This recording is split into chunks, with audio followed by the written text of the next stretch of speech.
check it. It's going down. Yes, this is lilEazy E TV. You know who I am, the man with the plan, lilEazy motherfucking E. I want to introduce individuals to my first initial podcast titled lilEazy E TV and my host, you know what I mean? The beautiful Latoya Lane, you know what I mean? Coming from the Bay Area, Northern California. And then Guy, you feel what I mean? Guy, where you representing from? LA. LA. There you go. You feel what I'm saying? And today's first guest, my bro, you know, I appreciate, came out to represent for me. Yes. You know, politicking to see and soon to be my host as well. You know, of one other than Layzie Bone. You feel what I'm saying? Yeah, what it do, bro? Ain't too much. I appreciate you coming down and chilling with us. Man, I appreciate it. You know, I love trend setting. So, you know, we setting the trend with you right now, man. Oh, yeah, most definitely. We definitely are. It's something special I want to do and, you know what I mean, give my fans a little taste of me, you know, a little ETV. We sit here, we going to come and talk about a little bit of everything in the world.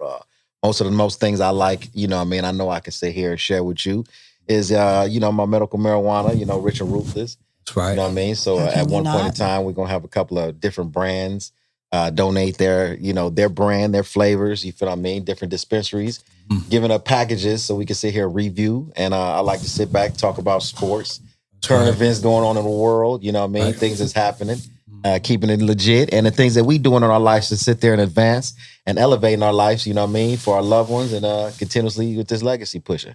Could dig it. You know what I mean? So Could dig it. That's how it goes, you feel what I mean? And I know, of course, a lot of individuals know that me and Layzie go way back. We actually just sit there and finish a season of Growing Up Hip Hop. Absolutely. You know what I mean? Let them know how you feel about. Is this your first season on Growing Up Hip Hop? Well, yeah, it was my first season on Growing Up Hip Hop. You know what I mean? Me and E had talked about it a while ago, and just through various people we know, the talks went on for a few years, and I finally made it onto a season this year. Yeah. You know what I mean? What's that like, honestly? Okay, you here. You could talk about it. It was cool, though. You know what I'm saying? It's like... What's that got to be? You hear, you can talk about it. I mean, you know. I mean... You like one of them fans that think that the reality show is a bunch of hoopla. I ain't got no spill on nobody, if that, you know what I'm saying? Not yet. I mean, I can say I was there. I filmed with you, and it didn't feel that way. It didn't feel that way. But I am one of those people that I know reality is taking a dip from reality. So what do you say to that? From reality. Yeah. I wouldn't really say it took a dip from reality. It might be instigated reality. Okay. But it's real. Let her know. You know what I'm saying? People's emotions be real. Very much. Flipping out, and you know what I'm saying?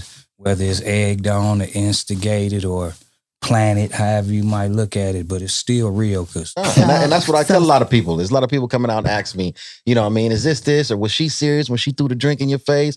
My first time coming on, which was like about season 3 or 4. And I said, you know what? They put us in scenario and it's individuals' emotions just going to lash out. So they catching what they want. And just like I tell people, when it's something you don't want them to see, don't just, right. You know what I mean? You got that mic on you. You know the camera's rolling. You haven't taken that microphone off you. You know they can capture everything that goes on. So the castmates, are most of the castmates new to you, or did you know them before? I mean, how are you like segueing into these relationships that were already established? I knew everybody from watching the show. Like I knew the cast members and the players that was on the show and things they had been through. I did my due diligence, but like Lil JoJo and, you know, different people like that. Shout out like to JoJo. Growing up from knowing their parents been in passing by and, you know, being a part of the family from a distance. I kind of knew mostly everybody, but, you know, me, I came in as more of not really a peacekeeper, but really just looking at everybody's situation or what you're going through and tried to share my experience. Like, peacekeeper advice. I don't know. Uncle Lay up in this motherfucker. Like, what the fuck is going on? Big question. Do you feel like they're going to get you another season? Absolutely. Man, absolutely. Don't us. You Absolutely. Absolutely. Oh, we just getting started. Don't you do us like that. Yeah, no, he's we tapping into started. something that was brewing already, and I'm trying to find out. Like his mindset. Do you feel he made enough exposure to keep his character? No, does he feel like he wants to stay around your crazy stuff? I was gonna say, don't do that. That's what that's about. Well, I like to get in where I fit in, but 10 times out of 10, when I'm trying to get in somewhere, not to say I have an ulterior motive, but right. I also try to see the picture to the end. So if I can make the play flip a couple times, that's exactly what I'm gonna do. You can turn that chicken around. What? Yeah, you know what I'm saying? You can turn that thing around. In my old terms, my old days, first we get the east side, then we taking over the west side, then we trying to get the north till we got the city, then we expand through this past the city to the next city. Right. We trying to worldwide distribution of these chickens. As we supposed to. Okay. So what else outside of the show? What's going on? Oh man, every day I'm working on music. Still. Yes. Yes. Podcast. You in the group, right? Or I'm a writer. Yeah. Always me in the group. We do music when we can. You know what I'm saying? Right. But mainly the group is doing. We all got our ambitions. Yeah. We older now, so we just touring like crazy. We tour like crazy. You know what I'm saying? We got one coming up April 16th in Las Vegas. You feel me? Seen that flyer. Craig Ranch Park. Yeah. You feel what I'm saying? We gonna get it in. Yes. It's always big in Vegas. Know what I mean? Everybody knows as far as where they can find Layzie and what they do. You feel what I'm saying? But it's a pleasure when I get on the road with you. You feel what I'm saying? We've been doing this for some long time. A lot of people know. You feel what I mean? How does that feel though? Because you've worked with the dad, and now you're like touring with the son. That has to be like surreal in a way. For a long time, doing for the love of money and all that, like that void when he wasn't there, because he started off doing his, we was doing that with him. Yeah. He was blowing up. He was rocking that thing with it. So for a long time, that void was there.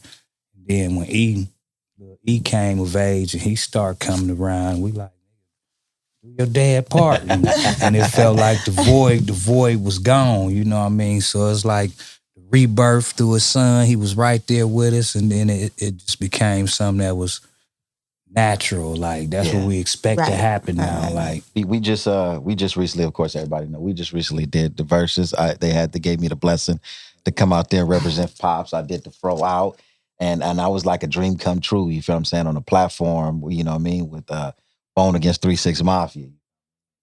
I mean, like really? Yeah, for real. That was it. That was it, man. I mean, you could talk about it. We just just don't. No mocking motherfuckers on stage. Right. You know what I'm saying? Okay. See, now my big bro gonna go to the since he brought it up. We want to know the background. Toya was gonna dig deep. You know what I'm saying? But I was in the backstage, and I'm gonna tell you what happened. I was backstage, and I was chilling. Love backstage. Yeah, backstage was beautiful. I was with Lil Jon and who else was it? We rolling Lil Jon. We rolling talking with about Crazy Chameleonaire. We all sit back there and we chilling and hanging out. And it was bucket list for me because I'm watching the verses on Lil Jon's phone. So we just sitting there just chilling like, man, 3-6 ain't got no chance, this, that, and the other. You feel what I'm saying? You know what I mean? Them niggas better, and it's crazy because Lil Jon was like, them niggas better sit here and think about bringing out Terrence Howard for our Hard Out Here. and Chameleonaire walks in. Yeah. And Chameleonaire like, man, it's like, this is one of the livest verses there is. He said, man, I see, it's Hollywood here. It's all the rappers. He say, man, they got Terrence Howard. Me and Lil Jon look at each other and say, oh, nigga, you playing? You just heard us or something? Because you didn't know. And so he say, nah, I just seen him pull up. I said, nigga, did you know? I said, man, what? And I was like, they try to pull out all the books. So we sitting there watching, and Bizzy comes in there and goes to the bathroom. And we chilling, and next thing you know, he's out. Like, oh yeah, here they go. And we looking only when they come to perform. Yeah. Next thing you know, just seeing a hoopla. Boop, boop, boop, boop, boop. Bizzy doing his thing. And then I get every call on the phone. Y'all all right? Y'all all right? I said, man, Lil Jon, security, this nigga is big as the dough. This nigga ain't nothing back here. You feel what I'm saying? So it was entertaining as fuck. So everybody on the outside looking in want to know how was you feeling? Because I wasn't by you. You was doing your thing. I mean, like, it's just, Bizzy did what Bizzy do. You know what I'm saying? Like, if you really look back at the history of Bone Thugs and Harmony, it's always a twist in there that Bizzy Bone gonna put. You know what I'm saying? So nigga don't know when exactly when it's gonna happen or what it's exactly gonna be about. You know what I mean? But you know. Oh shit! It's going down. You know what I mean? It's so almost shocking if it don't. Yeah? We kicking it at rehearsal and shit. You know, we built the whole set out. It was like we was having fun. All five. We ain't do that in a long time. So and I got to be a part of that as well. We drank it and shit like niggas in the mirror. We got the mirrors all around, and I'm talking. We all talking. So we, you know, the shit that night was these ugly motherfuckers can't fuck with us. You know what I'm saying? So somehow that energy materialized on stage through. Real talk. However that materialized when niggas start slow dancing the Buddha lovers. You know what I'm saying? But that whole shit was crazy because we ain't get to do half the shit we wanted to do. I mean, I was at rehearsal, so I already know. It was crazy though, you know what I mean? And we speaking on it now as far as just being you know what I mean? It was just a dream come true to sit here and rehearse. So it's short anytime I'm doing something with them, it's something. And we rehearsed, I'm talking about they did a full concert of the catalog and we just start picking up, what if they play this? We gonna play this. Ooh, we had missiles. We had missiles ready. What? We was loaded. Because we already knew that they beats. You know what I'm saying? We knew they beats. Like, okay, we got to make sure we hit them with like, we got to come off with whatever beat because we got a lot of slow shit too. Harmonize and sing shit. So, you know, we was picking out missiles, nigga. But somehow. So after the show, did you guys talk about it or are you just like, that's Bizzy being busy? I mean, well, after the show, like everybody dispersed because, you know, the energy was crazy as hell. But the next day, B called, you know, he was like, hey man, I want to appreciate you for having my back and shit. Like, you know what I'm saying, man? And he like, it ain't nothing happened. Like, man, you already know what it is, B. It's all love, nigga. Like, I'm just glad the shit didn't go no farther than what it did. Cause it would have been ugly. I mean, and how I look at it though, too, it was guys. Too much money. It was too much love. It was too much hip hop on the line. Real talk. But you can't tell no man to sit there, shut up, and suck my dick. You know what I mean? So, and when people look at it like, E was you, I was like, man, listen what was said. You know what I mean? And no disrespect to anybody, but it's just that's a cause for me to start tripping. Period. Oh yeah, hell yeah, nigga, it's on. You feel flat out? Like, I mean, like, you know, we grew up. Like, I was born in the 70s, raised through the 80s, selling dope, and the 90s and shit. By the early 90s, a nigga was famous and all that. But growing up in the hood, once you say that, nigga, niggas taking off everywhere. Like, you don't tell no man to do, you know, suck your dick and shit like that. But when I look at the internet now, like, after that happened, I see on the internet, niggas be saying that to each other. Like, it's cool. Like, the new generation, they'll definitely changed because it wasn't like that. Excuse me, women, they'll call new generation, a man will call another man a bitch real quick. And where I was from, that's like, the homies is getting down. Like, we getting down for, we was getting down for calling a nigga Mark. You remember that word? They the same age as you guys, so they should know better. I mean, well, but you know. You have a point. It sounds like you got a younger group out there that. You have a point. They grew up in the same era you guys did. Well, maybe the times just loosened up and niggas so we gonna loosen it up. We gonna smoke. Because Rich and Ruthless. You know what I mean? We're gonna sit here. Anyway, but on that level, I am gonna say though, you know, we all did talk about that shit. You know, we going on tour with these niggas. Oh, wow. So you know what I'm saying? So after all that crazy shit, we end up parlaying the tour out the whole situation. We on shows with these niggas. I'm talking about. I see one. You know what I'm saying? We gotta smoke to that one. We're Bizzy also. We gonna light up to that one. If Bizzy want to be a part of it, he Bone Thugs and Harmony. He, you know, whenever he want to, his wishes. But yeah, that's a beautiful. We men, man, niggas fall out like out of all that tension and shit. Like, over the years, we made songs against them niggas. They made songs against us.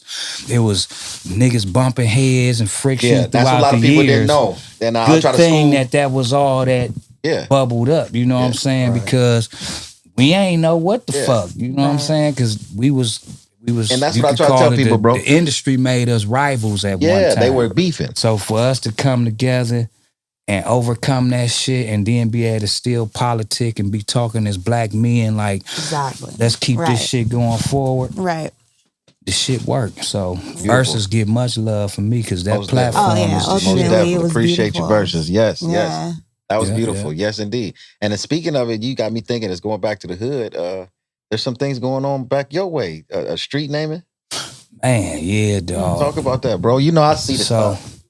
Fans want to know. I see the stuff. So yeah, man, you know, it's been a cultural change in Cleveland like way because we got a black mayor now. This is not our first black mayor, but kind of young, you know what I'm saying? And he hip to what's going on in the streets and trying to make a difference. That's and he good. recognized the fact that, you know, our contribution to Cleveland as musicians and the light we put on there, you know, by some activists in the hood and things like that. We've been petitioning for a while, but now that we got the new mayor, you know what I mean? It's like, it's all possible. Right. Now we get to Bone. East 99 will officially become Bone Thugs and Harmony Way. Wow. You know what I'm saying? So, and that's right down the street from the Rock and Roll Hall of Fame. Which I performed at before with DJ Yella. Mm-hmm. But my father being Rock and Roll Hall of Fame. And it just, again, another bucket list to know. You know, that's the city where my father had the next best group that's supposed to be going in the Hall of Fame. You feel what I mean? Man, that's a trip right there to just be right there in home city.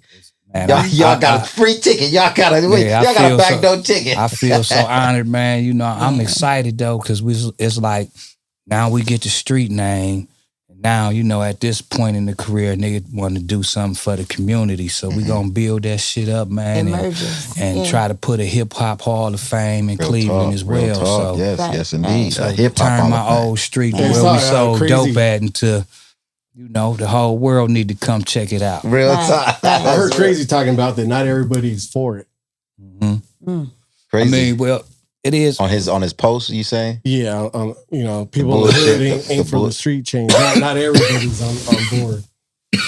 Well, I think he was speaking more of like from a street standpoint, but from a political standpoint, that shit ain't got nothing to do. Like niggas gonna say what they say, but if that's how they feel, which I hadn't heard for myself yet, but if that's how they feel, then they'll have to really come to the realization that through politics, that's how we gonna change what the fuck niggas been living through. We had to do what we had to do, which took 25 plus years to even have a conversation of, you know what I mean, to rebuild in our own community. Real talk. I mean, if niggas unhappy about that because of they jealous or because of they envy Bone, like, how the fuck you gonna hate on Bone, though? Yeah. You know what I mean? Like, especially, I'm gonna speak from a personal standpoint. I want to know who the fuck in the hood got a problem with it. Real talk. Like, nigga, yeah, because what I done brought through the hood for niggas, like the way I touched down in the hood, nigga, like, well, I haven't heard that opposition, and I haven't talked to my brother, so I reserve my rights to not be so skeptical, but fuck what a nigga talking about. We changing the world. Real talk, and that's real. And sometimes, you know, you gonna have conflict when you doing. You definitely will. Thing, you definitely will. Saying? And that's respect, bro. Respect. Changing that's respect.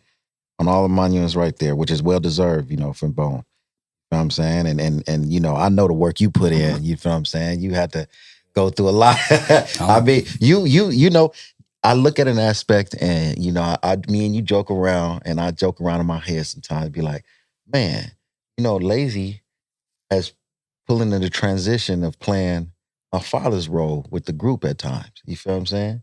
And at times I pull him to the side like, bro, how do you deal with it? You know, how you do it, you feel what I'm saying? And how do you look at it, you know, from your eyes, even coming from, you feel what I mean, being mentored by my father, you feel what I mean? And knowing what he went through dealing with all of you guys. Right, because I was watching, I'm about to burn my shit up. God damn it. I'll blow it. That's all right. But no, it's just like, cause I think what I learned from him, cause I do play that role more of like we all bosses. Bone Thugs and Harmony consists of 5 bosses, and we all do our unique thing to make that, like if it's 5 fingers, you ball it up, you get that fist. That's Bone Thugs and Harmony, but we connected through that, you know what I'm saying? So we all play our role. Me, I'm a spokesperson. I talk to people. I always played the same role. I never gave a fuck about the best rapper and all that. Like by the time I come in and drop my verse, boom, I'm gone. I'm over there talking to E, trying to find out what's next. The next move, yeah. Or whoever I was dealing with or we was dealing with. So that's the role I played. But I learned from your dad, like, cause when niggas don't do what when you trying to do something, you take that shit personal. Right. I was watching your dad take the personal out of it. Yeah.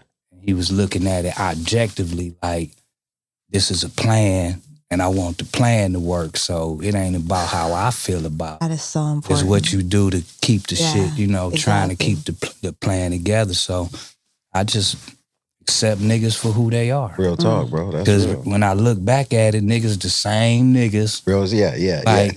Now, when I forgot, the money came in play and shit, now we shining, we bing, we this, we that, nigga, I'm 500 bins, nigga, I'm 20 years old, drop that bitch on the St. Clair, nigga, Ruby Red, nigga, 20 inches on that bitch, dat machines and shit just balling on niggas, real right? Talk. Like, so you forget. But then it came back to me like, Cray always been quiet as fuck. Always. So why the fuck was I upset because he wasn't talking to me? Nigga always been quiet. Right, exactly. B always did the ugly motherfucker spill. You feel me? Like, so I expect that. Yeah, right. I die for that nigga. Yeah, real feel talk. me? I Flesh, just want to say, always been the big brother. The big nigga had his shit buttoned up to the top. Nigga, go to school. Nigga, get your shit together. Right. And wish this he was the lieutenant at arms. Didn't give a fuck. He was ready to go. Ready to go when you said. Send a missile to that bitch, boy. I be like, nigga, call Charlie. I'm telling you, for real. So I learned like. Niggas who they is, so just take all our best qualities and make them work together. And that's probably why you guys have lasted together for so long, because I feel like that's what it takes, especially like you guys, it's 5 of you guys. Like, that's a lot. That's more numbers than most groups can last, with less, so I feel like, that's probably why you guys have lasted so long in understanding each other's qualities like that. But I want to say, I am contact high, rich and Let me see your light. You're smoking good. Smoking right next to me, yeah. What you say the name of that? That one right there, the Compton gas station. Okay, this Compton gas station. Oh my gosh, it's like blowing my way. Hey, in the beginning, why did you guys seek out Eazy E instead of like Suge Knight or someone like that? And who's it, like a group thing, or was it your idea? Or? Oh, that's fun. That's a good question. The juice. Well, God, look at so I tell here you, we go. It was something else. It was that guy. I was in the 11th grade, I believe, 1991. Anyway, they came out when Dre and them came out with G-Thing and all that shit. We was still in the hood. Like, we hadn't left and made our journey to California yet. You know what I mean? But he was like the underdog. And then when he came with real motherfucking G's, like, it was just like, because I respected E on the level of he owned everything. Like, he was the boss. That was the word on the street. E the man. He owned the shit. Like, he was the Jay Prince of the West, you know what I mean? He was the Russell Simmons, you know what I'm saying? Like, so I respected that. We all had our favorites in WA. Like, Cray was Q, you know what I mean? I love Eazy, and we played that game. We grew up to that shit. Yeah. So the nigga, I forgot what the fuck I was finna say. Is that weed? I'm trying to tell you. E, what the hell is you doing to me? I'm telling you, I'm cheesing as and look, and at this point, like, I'm seeing the smoke and I'm already high, so I'm like, it's coming my way. I got it's the weed, yes. So, what was your question again? So why did you seek out Eazy E instead of? Long story short, because he was the underdog. You know what I mean? Like, and we felt like the beats that Dre made, we used to write raps to that shit. Yeah. We wrote our raps to they beats because they had the hardest beats in the world to us. So by E being an underdog, we like, nigga, we'll roll with Eazy E, nigga. And we'll fuck them niggas up and rapping. Look at us, ready to go. Yeah, nigga, because that's what it was about back then. Like, we was hungry. We ready for them niggas. And we set out on a mission, like, right when he dropped Real Compton City G, like, we was leaving. That's the year we left Cleveland. Real talk. Like, we need to go find Eazy E. Real talk. The people don't know here, you know, we gonna give you a good hour while Layzie smoke. You know what I mean? I want to the viewers to understand and know some history on Guy. You know what I mean? Tell them your relationship with my father. He was basically like a big brother to me. How long? When did you? How long? Like 91, 92. Yeah. Like right when he was signing Bone. Yeah. Met him out at Kelly Park when I was playing ball. Yeah, tell him you used to play. Yeah, I used to play ball, and then found out I was good, but I got hurt. And he offered to help me get the surgery done, pay for it. Oh wow! And try to get back at ball, but I was probably like 4 or 5 months away when he passed. Yeah. So financially, I couldn't go through it, but yeah, he was like a big brother to me. Yeah. And Guy became a brother to me. You know what I mean? He'd been in my life since I was 9-10 years old. You feel what I mean? And I raised and came up with him, but he was my father's good friend. You feel what I'm saying? Like on a real level. But and wanted to put money behind him because Guy could play ball. You feel what I'm saying? He really can pitch. He was a pitcher. Yeah. Yeah, so and I just wanted to people to get a little history of who he is. He's a good family friend that goes all the way back. So he be having his real emotions behind things and conversations of my father. When we go back because they was real good friends on another level. Shit, man, you like my first kid almost. Lived with me since you were like 9. Guy moment of the day. Yeah, real talk. That's my partner. But yeah, that's right though, Lay. You feel what I'm saying? Every time I see you guys. And that's how I felt like how you guys came out though. You feel what I'm saying? A lot of people don't know. I know the true friends, the true fans know the lyrics, but I can speak some lyrics, but we gonna leave them there. But they was, Bo was ready to come with it. You feel what I'm saying? But I wanted you to share that story that we talked about. Was it another group from Memphis? You was not Memphis. They was from Minnesota, Kansas City. It was, but yeah, basically it was it was my father's first house in Norwalk. I mean, me and Layzie done toured plenty of places, so we start reminiscing and smoking and drinking and talking. He go tell me stories and that I appreciate and love. You feel what I'm saying? To my father. And he was telling me, he's like, one night my pops had y'all battle another group. Mm-hmm. Yeah. Yeah, they was from the Midwest. Yeah. I wanted you to share that story with that. I mean, long story short, man, he had us battle this group though. But beforehand, we had went and got all this motherfucking liquor, right? So we battling these niggas that's like the start of the story. The liquor rap battle, right? But we end up, man, drinking these niggas under the table. Like he had us going at these niggas all night. We like, nigga, we can drink all night, nigga, because this what we do. We stronger than y'all. We can get he like had a nigga a drink battle rap drunk contest out this world, nigga. Man, we had niggas sleep up under the tables, man. Just it was crazy, man. That's real. Crazy. That's right. I think we was like, we had brought E back to teenage shit. That nigga like to play gigs on niggas. Yeah. That's how he was. That nigga like God to play. Knows, yeah. He like to gig on prank on a nigga. Like, yeah, that shit with them days, man. I appreciate them days because it was only like 6, 7. Let me see. End of 93 to the beginning to March of 95. That's how long he was really with me. But he still was running his company, you know what I mean? He'd come through. we was still staying in hotels, nigga. Like, we stayed in a hotel for a whole year. That nigga. And we was tearing them bitches up. That nigga was mad, nigga. That nigga was like, nigga, I think we lived all up and down Ventura, nigga. Ventura right there from Sherwood Oaks all the way to Woodland Barham all Hills. up to Woodland Hills, nigga, all the way out to the office, For nigga. real. Damn near the Calabasas. Real talk, bro. That's love, man. I'm gonna let Toya and Guy do the fan talk, or the fan conversation. Any questions? Compton.